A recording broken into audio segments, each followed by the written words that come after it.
Have you ever wondered how close you've come to danger without even realizing it? At Enigma of the Unknown, we take you there, one chilling story at a time. Before you drift off into the shadows, consider liking this video and sharing your own unsettling experiences in the comments. Now, let's dive into tonight's tale. I had been driving for nearly 6 hours, the vast New Mexico desert stretching endlessly around me. The sun was dipping below the horizon, painting the sky in bruised shades of purple and orange. I had always wanted to take a solo road trip. Just me, my thoughts, and the open road. I figured it would be freeing. Instead, I felt small, insignificant against the expanse of nothingness. My gas gauge was dipping dangerously close to empty, so I checked my GPS. There was a station a few miles ahead, the only one for at least 50 miles. I exhaled in relief. As I pulled off the highway, the road became rougher, dust curling up in my rearview mirror. The gas station appeared like an old relic of a forgotten time. A single building sat squat and faded, its sign flickering weakly. 2 pumps stood out front, their paint chipped, rust eating away at the metal. There was an old pickup truck at one of them, but no sign of its driver. I parked at the pump and stepped out, stretching my stiff legs. The silence was overwhelming. The desert seemed to absorb sound, swallowing it whole. A faint creak made me glance toward the convenience store attached to the station. That's when I saw him. He stood by the entrance, half shadowed beneath the flickering neon light. His clothes were worn, a faded denim jacket, jeans stiff with dirt. He looked like he belonged to this place, as if he had been here long before the road even existed. But it wasn't his clothes or the way he stood that made my stomach twist. It was the way he watched me. His eyes, dark and unreadable, never left me. He wasn't leaning against the wall, wasn't fidgeting or checking his phone. He just stood there, unmoving, staring. I forced myself to focus on the gas pump, trying to ignore the way my skin crawled under his gaze. You're overreacting. He's probably just some local. I repeated the thought like a mantra. The nozzle clicked as I replaced it, and I hurried toward my car. Just as my fingers brushed the door handle, I heard the store's door creak open. "Need anything inside?" His voice was rough, like gravel crunching under tires. I turned, forcing a tight smile. "No, just getting gas." He took a step forward, too close. "You traveling alone?" I swallowed, just passing through. His gaze swept over me, slow, deliberate, like he was memorizing something. My pulse spiked. "You know," he said, tilting his head, "it's dangerous out here." "Lots of strange folks on these roads." I nodded, my fingers curling around the door handle. "I'll be on my way soon." He took another step. I caught a whiff of cigarettes and something else, something metallic. "You sure you don't need help?" His voice had a strange lilt to it, like he was enjoying this moment. "Could check your tires for you, maybe keep you company. It's real lonely out here." My throat was dry. "I'm good, thanks." Then he reached out. His fingers barely brushed my sleeve, but it was enough. My body reacted before my brain did. I wrenched the car door open, threw myself inside, and slammed the lock down. My hands fumbled with the keys, shaking so badly I could barely fit them into the ignition. As the engine roared to life, I risked a glance out the window. He was still standing there, smiling just enough to make my stomach drop. I peeled out of the lot, tires caking up dust. For a moment I thought that was it, that I had overreacted, that he was just some creepy old man looking for conversation. Then I checked my rearview mirror. The pickup truck was behind me. My heart pounded. It's just a coincidence. I told myself that over and over. But when I turned back onto the highway, so did he. Every time I changed lanes, he followed. Every time I sped up, so did he. The empty desert stretched for miles, no lights, no exits, just me and him. I gripped the wheel, my knuckles white. I couldn't go back to the main road yet, it was too far. But I remembered something. The Airbnb I had rented was nestled deep in the desert, down a winding dirt road. If I could just get there, maybe I could lose him. I veered onto the narrow path leading into the hills, my tires skidding against the loose gravel. The truck followed, My heart pounded as I took the turns too fast, dust and rocks spraying behind me. Then, just as I reached the cabin, the headlights disappeared. I slammed the car into park, my entire body trembling. The night was silent again, save for the rapid thudding of my own heartbeat. I locked the doors, grabbed my phone, and called 911. 911, what's your emergency? There's a man following me, I gasped. I think he was waiting for me at the gas station. Ma'am, are you somewhere safe? I don't know. The line crackled as the dispatcher reassured me that someone was on their way. I sat there, gripping my phone, staring at the empty road, and then I heard it. An engine, low, growling. My eyes darted to the trees lining the property. In the distance, beyond the brush, headlights flickered. He was still out there, watching, waiting. I held my breath. Minutes passed, each one stretching unbearably long. Then, finally, the sound of sirens. Red and blue lights slashed through the darkness, and just like that, the truck was gone. The police searched the area, but found nothing.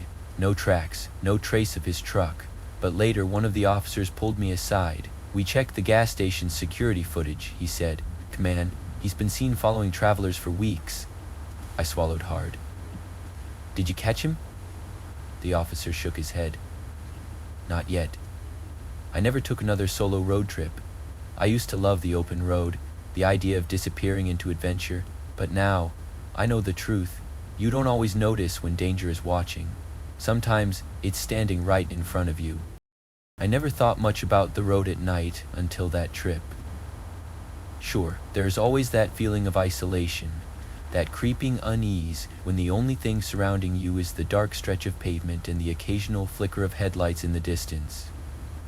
But after what happened to me, I don't think I'll ever drive alone at night again. After hearing about Erica's terrifying experience at the gas station, it got me thinking. How many times have we brushed up against something evil without realizing it?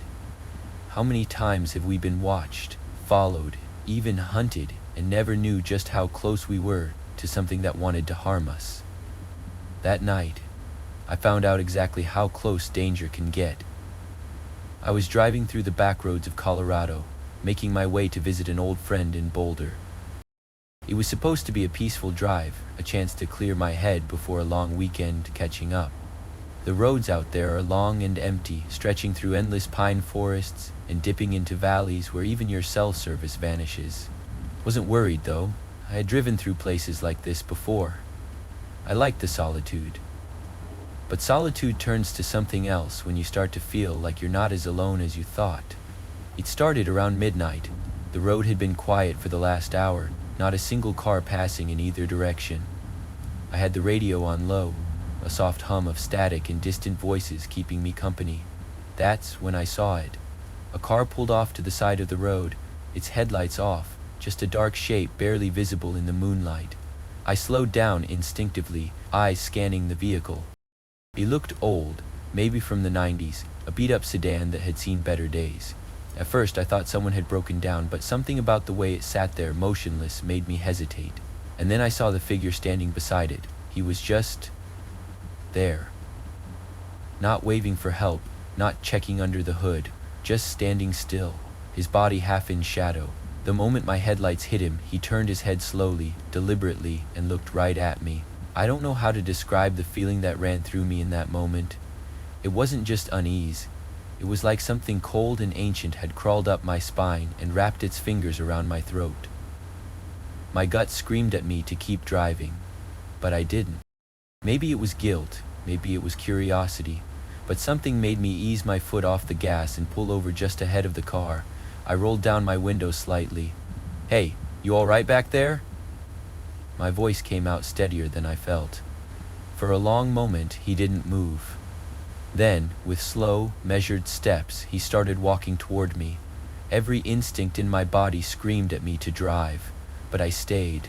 His face was partially obscured by the hood of his jacket, but, as he got closer, I could see that his clothes were dirty, like he'd been on the road for a long time. And then he spoke. "You shouldn't stop here," he said, his voice low, almost too calm. "People disappear on this road." A chill ran through me. "What do you mean?" He didn't answer, just tilted his head slightly, like he was studying me. His eyes never left mine, dark and unreadable. I forced a chuckle, trying to shake off the unease. "Well, thanks for the warning, but I think I'll be okay." I put the car into drive, about to pull away, when he took another step closer. "You shouldn't be out here alone." I didn't wait for him to say anything else. I hit the gas, pulling away faster than I probably should have. My heart was pounding, something about the way he spoke, the way he looked at me. It wasn't right. I kept telling myself it was nothing, just some drifter messing with me, but when I checked my rearview mirror, my stomach dropped. Headlights. The same car that had been abandoned on the side of the road. It was following me. I gripped the wheel, forcing myself to stay calm. Maybe it was just a coincidence. Maybe he had a friend picking him up. But as I drove, the headlights stayed at the exact same distance, never speeding up, never slowing down, just following. I pushed the gas pedal harder, watching the speedometer climb. The road twisted through the forest, long stretches of darkness swallowing everything beyond my high beams. But no matter how fast I went, the car stayed right behind me, matching my speed perfectly. It wasn't trying to pass me, it wasn't backing off. It was just there, like it was waiting for something. My mouth was dry. I reached for my phone, desperate to call someone, anyone. No signal. Of course, out here you're completely alone. I took a deep breath. I needed to think. I knew there was a town about 20 miles ahead. If I could just make it there, I'd be safe. I kept my eyes on the road, my fingers gripping the wheel so tightly my knuckles ached. Then the headlights disappeared. I blinked. 1 second they were there. The next, nothing. The road behind me was empty. I swallowed hard. Had they turned off? Pulled over? I didn't know. But I wasn't about to stop and find out. I drove the rest of the way to town without looking back. When I finally pulled into a well-lit gas station on the edge of town, I sat there for a moment, hands shaking. I had never been so relieved to see other people. I went straight to the police station, told them everything. The abandoned car, the man, the chase. They took down my report, but I could tell they weren't convinced. One of the officers leaned back in his chair, giving me a skeptical look. "Son, we get a lot of weird calls out here, but no one's reported a car like that. You sure you didn't imagine it?" I wanted to argue, to insist that it was real, but something stopped me. A feeling, deep in my gut. They told me there was no point. Even if they went looking, they wouldn't find anything, because whatever I had seen, it hadn't wanted to be found. I left the station that night knowing I'd never get answers, but I didn't need them. I already knew the truth. Sometimes things lurk on the side of the road, waiting, watching, and if you're not careful, they'll follow you home. If you made it this far, don't forget to subscribe to Enigma of the Unknown, and next time you see a car parked on the shoulder in the middle of nowhere, keep driving. I've heard stories before, strange ones, the kind that make you pause before picking up a stranger on the side of the road, but you never think you'll be the one in the story. You never think you'll be the one looking into the mirror, realizing something isn't right. After Brian's experience with the man on the side of the road, I started thinking about all the times I've seen people hitchhiking, standing just out of reach of the headlights, waiting. I never stopped for them, not until that night. I was driving home to Ohio from a visit with my parents in Indiana, taking the back roads to avoid traffic. It was late, and the miles stretched endlessly ahead, the road nothing more than a ribbon of asphalt cutting through the dark. I wasn't nervous, not at first. I'd driven this way plenty of times before, but somewhere around 2 a.m., the exhaustion started creeping in. My eyelids felt heavier, my focus slipping. That's when I saw the rest stop up ahead, a single flickering light above the building. The parking lot empty, except for a lone vending machine humming softly in the night air. I pulled in, stepping out to stretch my legs, the night air cool against my skin. That's when I saw him. A young man stood near the vending machine, hands shoved into the pockets of his hoodie. He was tall and thin, his face half bitten by the hood's shadow. At first, I didn't think much of it.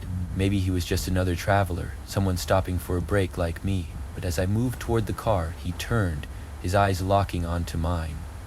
"Hey," he said, his voice flat, almost too even. You headed east? I hesitated. Something about his voice, the way he spoke like he already knew the answer, sent a shiver up my spine. Yeah, I said carefully. Why? Could you give me a ride? His tone didn't change. No desperation, no pleading, just a simple question, as if it was a foregone conclusion that I'd say yes. I should have said no. I knew that even as my mouth formed the words. Yeah, sure, I guess. He didn't thank me, didn't smile, just walked over to the passenger side and got in. The silence was thick as I pulled back onto the highway, the only sound the passenger side, and got in. The silence was thick as I pulled back onto the highway, the only sound the passenger side, and got in. The silence was thick as I pulled back onto the highway, the only sound the passenger side, and got in. The silence was thick as I pulled back onto the highway, the only sound the passenger side, and got in. The silence was thick as I pulled back onto the highway, the only sound the passenger side, and got in. I kept glancing at him from the corner of my eye. His posture was too still, his face turned toward the window, but his reflection in the glass. It didn't seem right. I swallowed. So, where are you headed? Just the next town, he said, not looking at me. Something about the way he sat, the way his hands rested perfectly still on his lap, made my stomach knot. What were you doing out there? His head turned slowly, almost unnaturally so, and he stared at me with those dark, unreadable eyes. Waiting. A chill crept down my spine. I forced a laugh. For what? His lips barely moved. A ride. I didn't ask any more questions. Minutes stretched on, the silence growing heavier with each passing mile. I kept sneaking glances at him, something in my gut screaming at me that this wasn't normal. And then, when I finally dared to take a longer look, my breath hitched in my throat. His reflection wasn't there. I gripped the wheel tighter, my pulse hammering in my ears. My brain fought against what I was seeing, scrambling for some kind of logical explanation. But there was none. The window was clear, the road behind us stretching into darkness, but his seat was empty in the reflection. I felt my fingers tremble against the wheel. You from around here? I forced out, trying to keep my voice steady. He didn't answer right away. When he finally spoke, his voice was softer. No, I nodded, swallowing hard. My eyes flicked to the mirror again. Nothing, just the road, my own pale face staring back at me, wide-eyed and terrified. I had to get him out, now. I took a slow, deep breath, forcing my voice to sound casual. Hey, I think I'm actually going to take a different route. You mind if I drop you off here? He turned to me fully then, and for the first time, I saw the slightest trace of a smile. Are you sure? My blood turned to ice. My fingers clenched the wheel so tight they ached. Yeah, I said quickly. I think it's best. I slammed on the brakes. The car skidded to a stop on the empty highway. My breath came in shallow gasps. Get out, I whispered. He didn't move. For a long moment, he just sat there, his head tilting slightly like he was considering something. Then, slowly, he reached for the door handle. The door opened, creaking in the quiet night.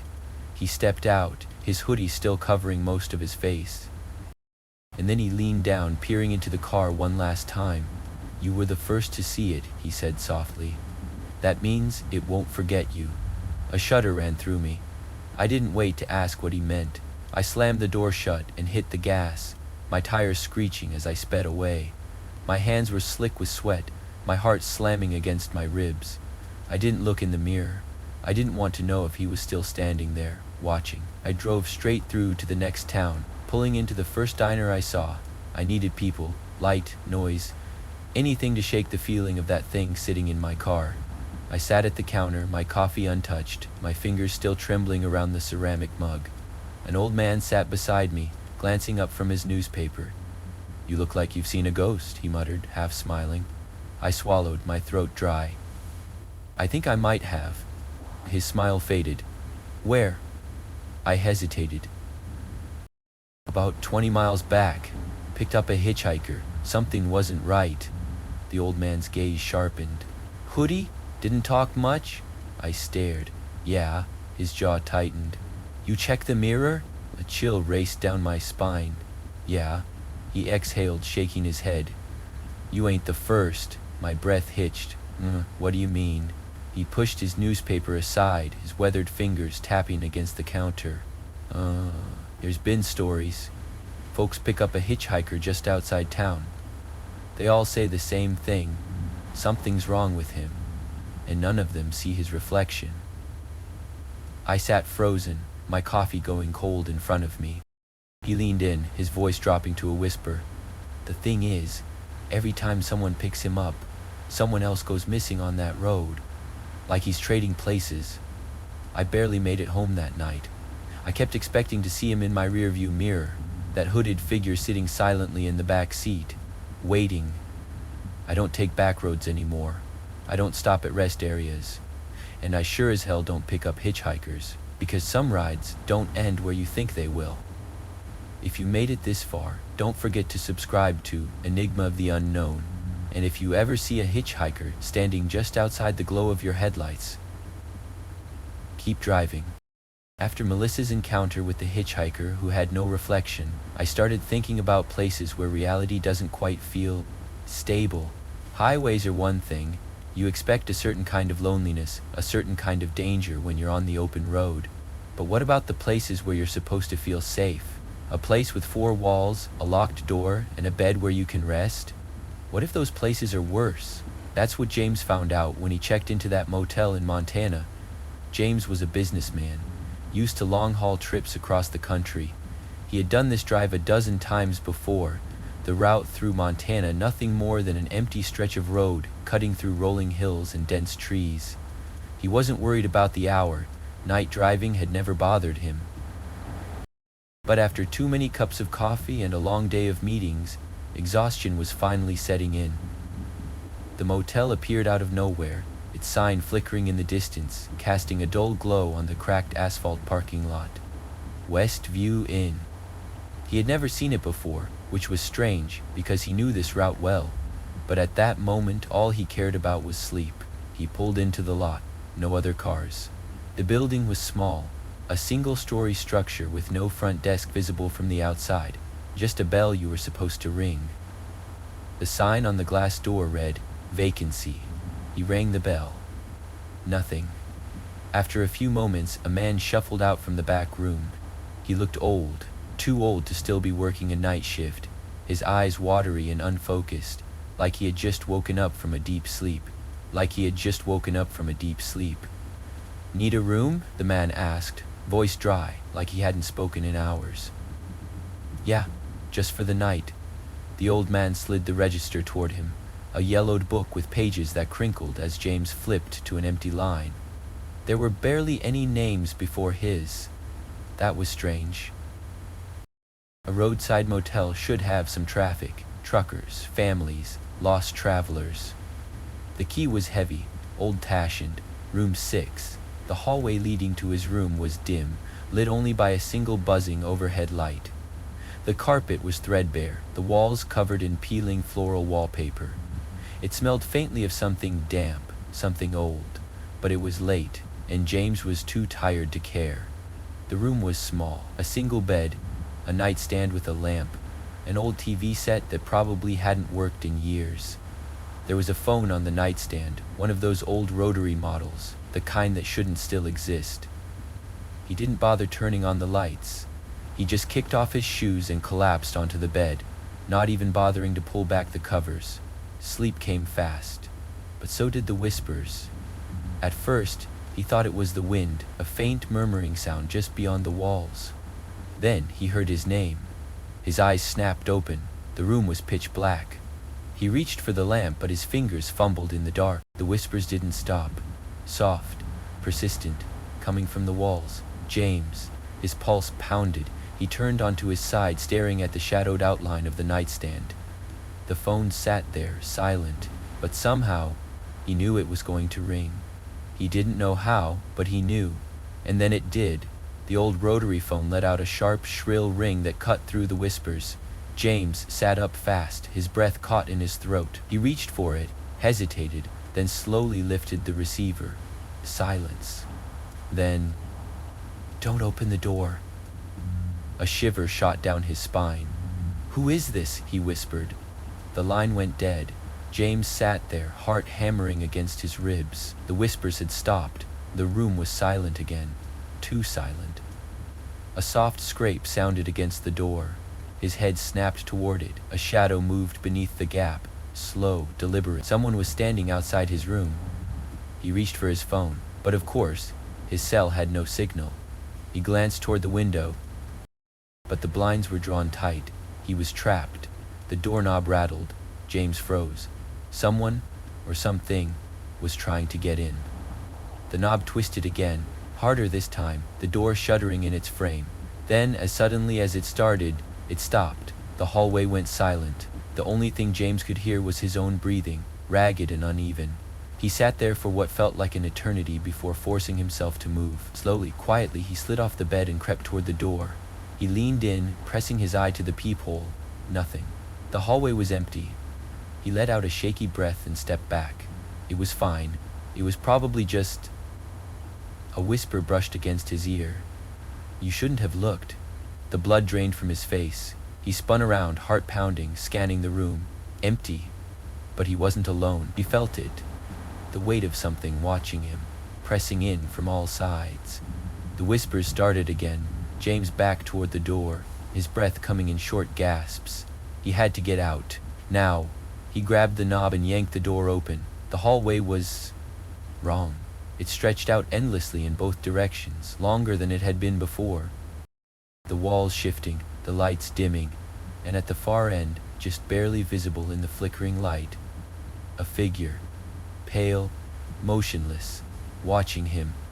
James slammed the door shut and locked it. He stumbled back, gripping the sides of his head. He wasn't dreaming. This was real. This was happening. Morning. He just had to make it to morning. He sat on the edge of the bed, gripping the phone in his hands like it was a lifeline. The whispers never stopped, but they never came closer. When sunlight finally crept through the cracks in the blinds, James didn't hesitate. He grabbed his things and bolted for the door. The hallway was back to normal. The motel was silent. The front desk was empty. The old man was gone. James left the key on the counter and rushed outside. His car sat where he left it, the only vehicle in the lot. He got in, turned the ignition, and sped off without looking back. It wasn't until he was miles away that he realized something. He never paid for the room. When he stopped at a diner later that morning, he asked about the Westview Inn. The waitress gave him a strange look. That place burned down 20 years ago. James didn't say anything. He just nodded, finished his coffee, and left. He doesn't talk about that night. He doesn't stay in roadside motels anymore, because some places don't exist where they should. Some places don't let you leave. If you made it this far, don't forget to subscribe to Enigma of the Unknown. And next time you check into a motel, listen carefully. If you hear whispers in the walls, get out. After James's chilling experience at the motel, I couldn't shake the feeling that some places weren't just haunted, they were traps. Places that existed outside of time, waiting for someone to wander in and never leave. But what happens when it's not a building? What happens when it's the road itself? That's what happened to Lena. Lena was a travel photographer, always on the move, chasing the perfect shot. She had been in West Virginia, working on a personal project about abandoned places, old churches, crumbling barns, forgotten bridges. She loved capturing places that time had left behind. It was supposed to be a simple trip, but roads don't always lead where you think they do. She was driving back to her motel when she noticed a dirt road cutting through the dense trees. It wasn't on her map, but that didn't surprise her. There were plenty of unmarked roads in these parts. It looked like the kind of place that might lead to an old homestead, maybe even a cemetery. The golden light of sunset filtered through the trees, casting everything in a warm glow. Perfect for a few quick shots. So she turned onto the road. Her tires crunched over gravel as she drove deeper, the trees growing denser around her. A few minutes in, she spotted an old gas station, the kind with rusted pumps and a boarded-up convenience store, the sign so faded she could barely make out the name. She pulled over and snapped a few photos, the eerie stillness making for a striking composition. She didn't notice at first, but something about the station unsettled her. Maybe it was how clean the glass was, like someone had just wiped it down, or how the doors, though covered in graffiti, had no signs of forced entry, like they were waiting to be opened. She got back in her car and kept driving. The sun had dipped lower now, the forest turning darker. After about 10 minutes, she passed another gas station. She slowed down, frowning. It looked identical to the last one, same rusted pumps, same boarded up windows. Had she somehow gone in a circle? She checked her GPS. No signal. Her stomach twisted. She wasn't one to panic. She'd been in worse situations before. But something about this felt wrong. She kept driving. Another 10 minutes passed. And then she saw it again. The gas station. Her hand tightened on the wheel. No, that wasn't possible. She had been driving straight. There hadn't been any turns, no intersections. She glanced in the rearview mirror, half expecting to see the road looping behind her, but it was just trees. Endless, unbroken trees. Her breath came faster now. She turned on the radio, needing some kind of noise to break the suffocating silence. Static. She flipped through the channels. Nothing. She reached for her phone again. Still no service. She forced herself to breathe, to think logically. Maybe she had made a turn without realizing it. Maybe she was overreacting. She kept driving. 20 minutes passed. The road stretched endlessly ahead. The sky now a deep navy, the last sliver of daylight disappearing beyond the horizon. Her headlights carved through the darkness, illuminating the twisting trees. And then, a figure standing on the side of the road. She barely had time to react before she sped past it, her heart slamming into her ribs. She gripped the wheel, her knuckles white. It had been tall, dressed in black, its face obscured. She didn't see any details, just the shape of it, standing perfectly still, watching her. She pressed the gas pedal harder. The car roared forward, eating up the road. But then, another figure. Her pulse pounded in her ears, and she passed it, barely getting a glimpse, but it was the same. Same height, same stance. Watching. Panic clawed at her throat. She had to get out of here. She slammed her foot down, pushing the speedometer higher, her breath coming in ragged gasps. The road stretched on, endless, unbroken. And then, the gas station appeared again.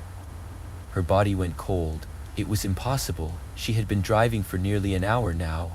This couldn't be happening. She forced herself to look away from the station, focusing on the road. She wouldn't stop. She wouldn't let it trap her. But then she saw them, figures. Dozens of them, lining the road on both sides, standing motionless in the dark. Their faces were obscured, their bodies too still, too unnatural. A wave of nausea rolled through her. They hadn't been there before. They were getting closer. The car's engine whined as she pushed it to its limit, the trees blurring past her. The figures didn't move, they just watched, and then her headlights flickered, the dashboard lights dimmed, the radio crackled, the car sputtered. No, no, she gasped, slamming her foot against the pedal. The engine coughed, the speedometer dropping. She was slowing down. The figures stood ahead, waiting, closer now, close enough to reach out, to touch. She screamed.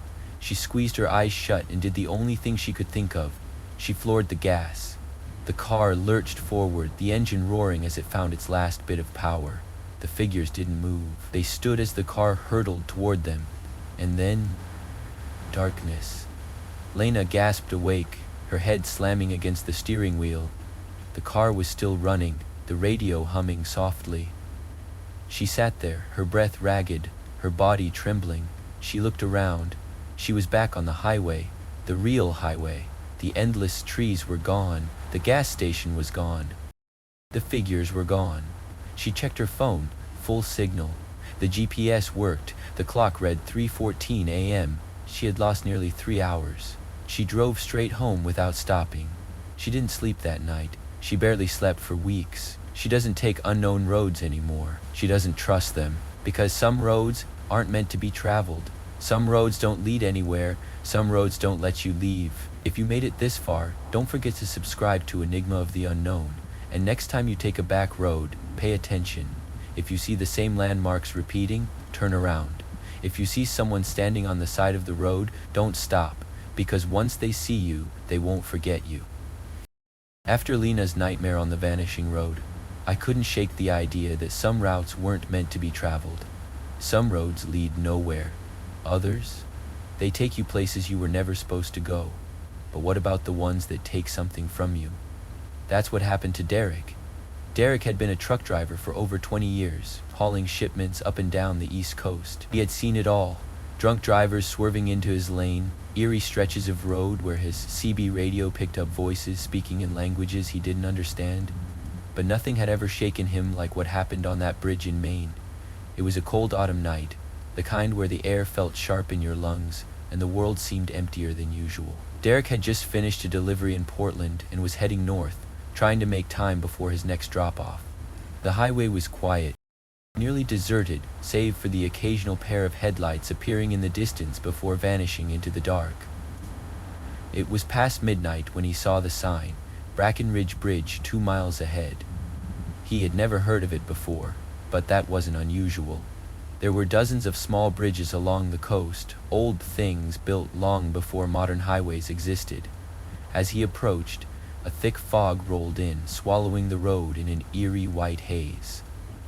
It wasn't uncommon this time of year, but something about this fog felt unnatural, too sudden, too heavy. Derek slowed the rig, his headlights barely cutting through the mist. The bridge loomed ahead, a skeletal structure of rusted metal and cracked pavement stretching over black water. He glanced at his GPS, no signal, of course. Then he saw her. A woman stood in the middle of the bridge, bathed in the glow of his high beams.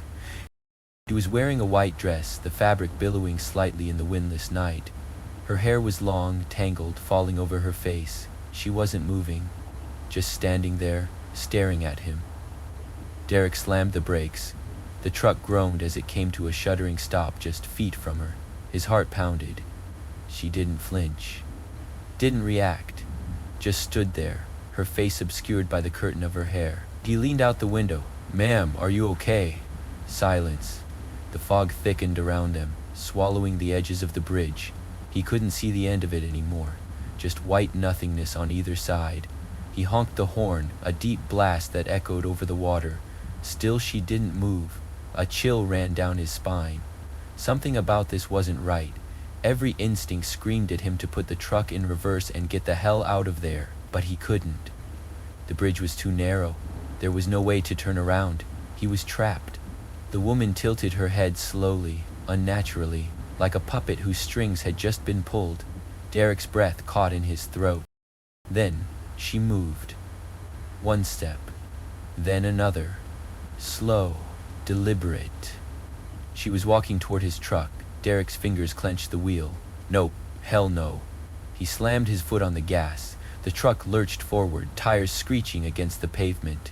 He wasn't going to let some lunatic block his way. He would drive past her, get off this damn bridge, and never look back.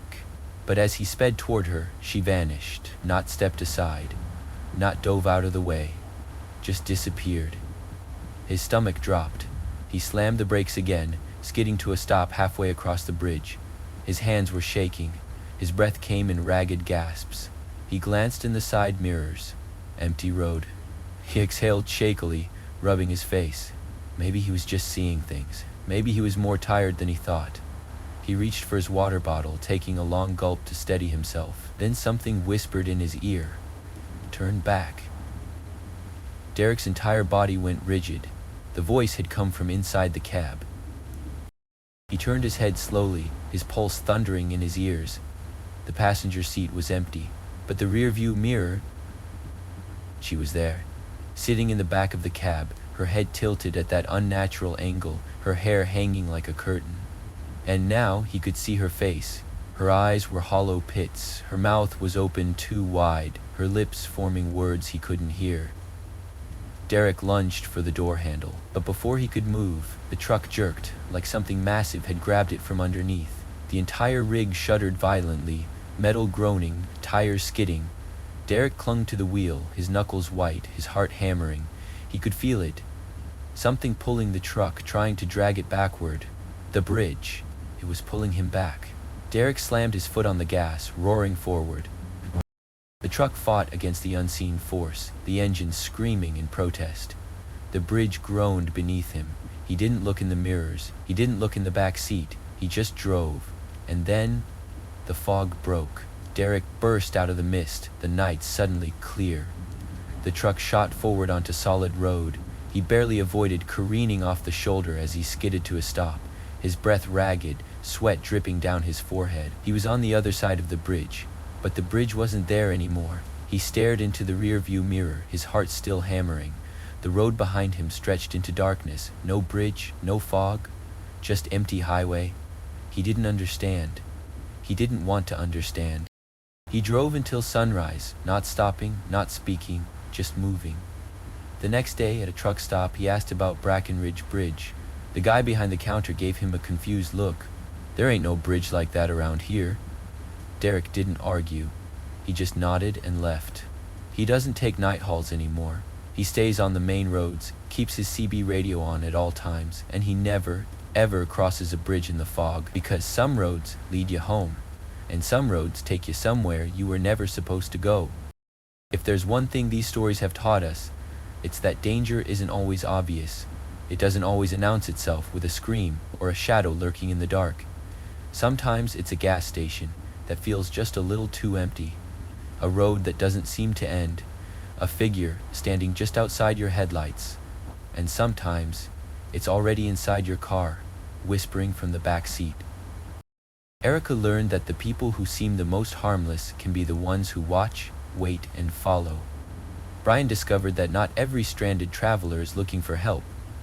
Sometimes they're looking for something else. Melissa picked up a hitchhiker who wasn't really there, but he made sure she knew he was. James checked into a motel that shouldn't exist, and maybe it never did. Lena took a wrong turn onto a road that didn't want her to leave. And Derek crossed a bridge that might have been waiting just for him. The truth is, we all take the safety of our routines for granted. We assume the roads we travel will lead us where they're supposed to, that the locks on our doors will keep us safe, that the people we meet are just people. But these stories remind us to listen to our instincts, to trust that uneasy feeling in the pit of our stomachs, because sometimes ignoring it can be the worst mistake of all. So, if you find yourself alone at a gas station in the middle of nowhere and something doesn't feel right, leave. If you see a car pulled over on a desolate road with its headlights off, think twice before stopping. If a hitchhiker seems wrong, don't let them in. If you wake up in a motel and don't remember checking in, don't stay to figure it out. If you keep seeing the same landmarks over and over, turn around. And if you ever find yourself crossing a bridge shrouded in thick, unnatural fog, don't look in the mirror. These stories weren't just meant to scare you, they were meant to warn you. Because while we may never know what was really out there waiting for them, one thing is certain, they were lucky enough to escape. Some people aren't. Thank you for joining us on this journey into the unknown. Your support means everything, and I hope these stories stay with you. Not just as tales to tell, but as reminders to always stay aware, to trust your instincts, and to know that sometimes the scariest things aren't just in our imaginations. If you enjoyed these stories, don't forget to like, share, and subscribe to Enigma of the Unknown. And if you've ever had an experience that made you question reality, leave a comment. You never know who else has seen what you have. Until next time, stay safe, stay alert, and remember, the unknown is always closer than you think.